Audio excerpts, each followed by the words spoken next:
Hello guys, welcome to my channel. So in today's video we'll be talking about the Mitosis Expedition Mainnet. So last month we covered the Mitosis Expedition testnet, and now they have also launched the mainnet. So there are some questions that people are asking. The first one is that a push 1 maxed out an hour after the launch. So can you still continue with the mainnet? The second question is, how can you farm in this mainnet if you don't have a lot of capital? But before we start, if this is your first time of joining us or you have not subscribed to this channel, kindly do so by hitting the subscription button and turn on your notification bell to subscribe so you can get notifications when new videos are dropped. So let's get started. But what is this Mitosis Expedition Mainnet? It allows you to liquid stake LRTs, and it is highly capital efficient because you are earning yields from staking ETH and also from the platform liquid staking protocol.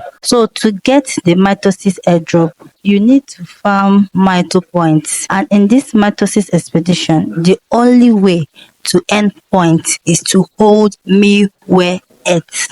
So if you participated in the testnet, you can check your wallet address in this spreadsheet. I'm going to be dropping it in the description box. You check your wallet address to see your testnet points converted to mainnet bonus points. The liquid staking platform they are using is EtherFi. They might have other ones, but for now the only one they are using is EtherFi, and the minimum deposit amount is 0.001 ETH or WETH. You cannot deposit lower than that, but it is better you go with WETH because the WETH LPS can earn you MITO points while earning the again layer points and also EtherFi loyalty points. Also, WETH is the only asset you can deposit on the other 4 L2 chains. ETH is only for Ethereum, while WETH is the bridge asset for the other 4 chains. So to maximize your efficiency and take advantage of the holding duration, you will need 0.1 MIWE ETH to be eligible. With this, you can get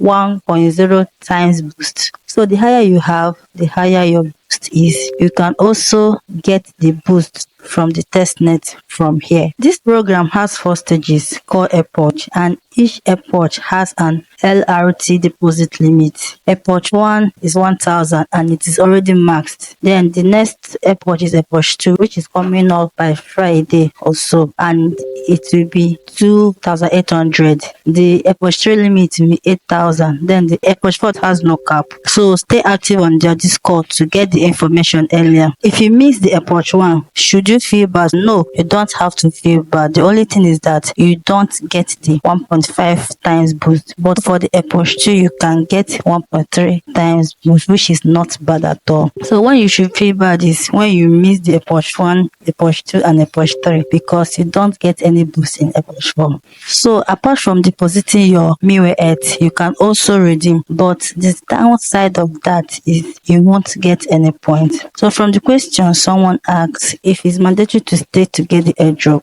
So as long as you have the MITO points from interacting with the testnet, you will get the airdrop. So it is not mandatory, but if you are looking to get more from this ecosystem, it is best to stake at least 0.1 MIWE ETH. As you're waiting for epoch 2, so go to your dashboard, connect your Twitter account, claim the ones that are ready to be claimed. That's it for the Mitosis for now. You can be part of our community by joining our WhatsApp group through the link in the description box. This will help you to get first-hand information on different airdrops. So thank you for watching and have a wonderful day.